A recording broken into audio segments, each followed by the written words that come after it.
paano kaya namin isa-celebrate ang 15th birthday ni Sean Marky? What's up mga kamarites? Thank you for tuning in. Ako po muli si Josepa na naghahatid sa inyo ng mga trending topic tungkol sa inyong mga favorite celebrity update. Ngayon, birthday celebration naman ng aking anak na si Sean Marky. Tinanong ko siya kung ano bang gusto niyang gift o gusto niyang gawin sa birthday niya. Sabi niya, gusto lang daw niya ng manga. So, we decided na sundin ang kanyang gusto. Ang setup is punta kami ng ATC, Alabang Town Center kasi nandoon ang fully booked store para mabili namin yung mga favorite niyang manga. Kasi collectors ang anak ko na mga mangas, pocketbook. Ako, yan ang kanyang kinokollect ngayon. Kaya bigay luho, bigay hilig sa anak. So, nung nakaraan ko ng birthday, ang kasama kong mag-celebrate ang aking first family. So, now we decided na ang kasama naman namin sa pagsa-celebrate ng birthday ni Sean Marky ay ang aking second family o ang family ng aking husband na ang Bunyi Clan. Ito nga, sister. Nagplan kami ng aking panganay na anak na isusurprise birthday namin si Sean Marky. Ganitong setup. Magkikita-kita kami o nakaantabay na ang family ng husband ko sa isang resto sa Muntinlupa. Tapos kami mag-iina habang nagagalat namimili ng manga books ni Marky sa ATC. Bumili kami ng cake. Siyempre, birthday. Bili kami ng cake. Tapos sabi ng anak ko, Mama, laki-laki naman ng cake. Tayo lang naman nakakain. Sabi ko, hindi, para makapagdala rin tayo sa mga pinsan mo ng cake, makapag-share din tayo, ganyan-ganyan. Yun ang setup. Tapos sabi ko, doon na lang tayo kumain sa Muntinlupa. Sabi ko, gano'n, doon na lang tayo kumain. Yun nga, hindi po kami Muntinlupa. Walang kaalaman si Sean Marky. O, eto, isi-share ko nga. Isi-share ko na lang sa inyo yung video para malaman nyo at makita nyo. Panoorin natin.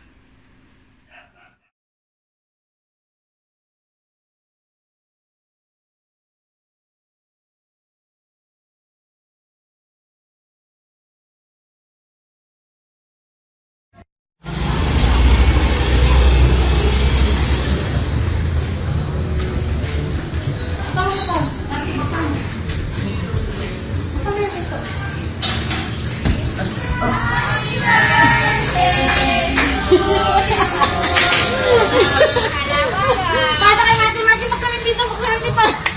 Hindi na ako nakatago. Nakagano kasi ako. Paano kay Marky? Hindi, may sinisilip kasi ako. Pagkakita kasi, bawal na doon sa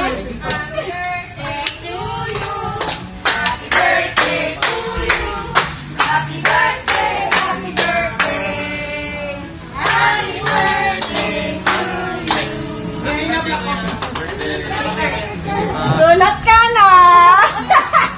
Ito, magsabay pinto. Sabi niya, ba't kayo nagmamadali? Ayaw ang pera. Ayun, bilisan mo, sabi ni Ryan. Kasi Marky, may ganap si Edward ngayon, dalawa.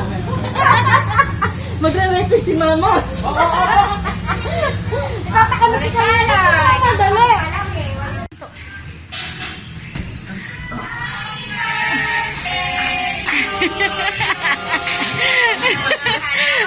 Tayo kay Marky, buksan mo yung pinto. Hindi na ako nakatago. Nakagano kasi ako. Tayo kay Ryan. Hindi, may sinisilip kasi ako. Happy birthday!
alam si Sean Marky na nandoon ang kanyang mga pinsan, mga titos-tita sa kanyang 15th birthday. O, diba? Bonggang-bongga. Talaga naman, lagi namang full of surprises talaga si Josepa. Hindi na uubusan ng idea kung paano magpasaya at mag-surprise sa kanyang mga mahal sa buhay.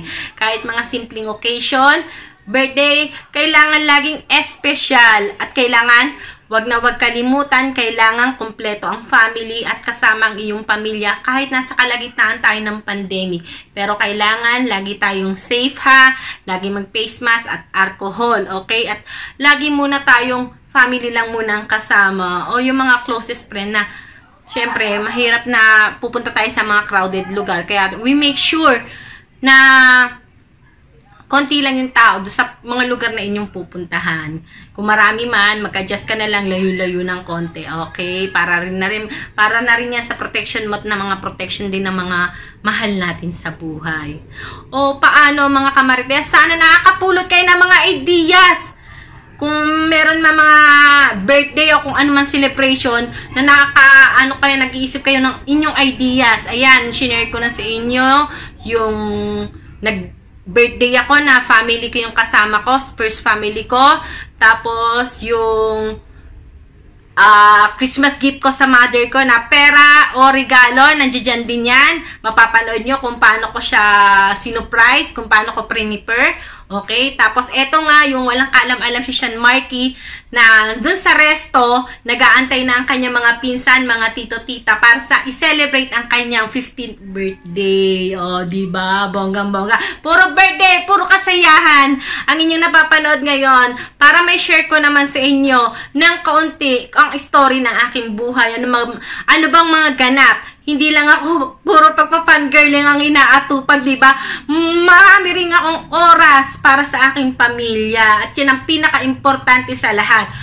Family first. Because yan ang gift sa'yo ni God na hindi mo pwedeng piliin, diba? Kasi ang kaibigan, ang barkada, pwede kang pumili ng iyong kakaibigan.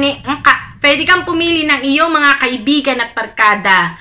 Pero hindi ka pwedeng pumili kung sino iyong magiging kapamilya. Okay? Kasi yan ay gift sa'yo ni God. Diba? Kahit na madalas na hindi kayo nagkakasundo, marami kayong mga bagay na pinag-aawayan at pinagtatalunan. Pero sa huli, ang pamilya ay pamilya. Okay, mga kamarites? O paano? Maraming salamat uli sa mga hindi pa nakasubscribe dyan at nagustuhan ng video ko. Mag-subscribe na kayo. At sa mga nakasubscribe sa akin at nananatili pa rin dito sa aking YouTube channel, maraming salamat mga kamarites. At sa susunod kong video, share ko naman sa inyo kung paano namin sinelebrate ang birthday ng aking bunso, ang kanyang 13th birthday, na hindi namin, syempre dapat pag 13th birthday kasi yan yung ano ba tawag dito, age na teens ka na, kaya dapat sana bonggang-bongga natin i-celebrate ang 13th birthday ng aking bunso. Pero subaybayan natin sa aking next video kung paano namin sinelebrate ang 13th birthday ng aking bunso na si Sean Paulo. Okay, mga kamarites? Maraming salamat uli. At wag na wag kakalimutan, always be a blessing. Paalam!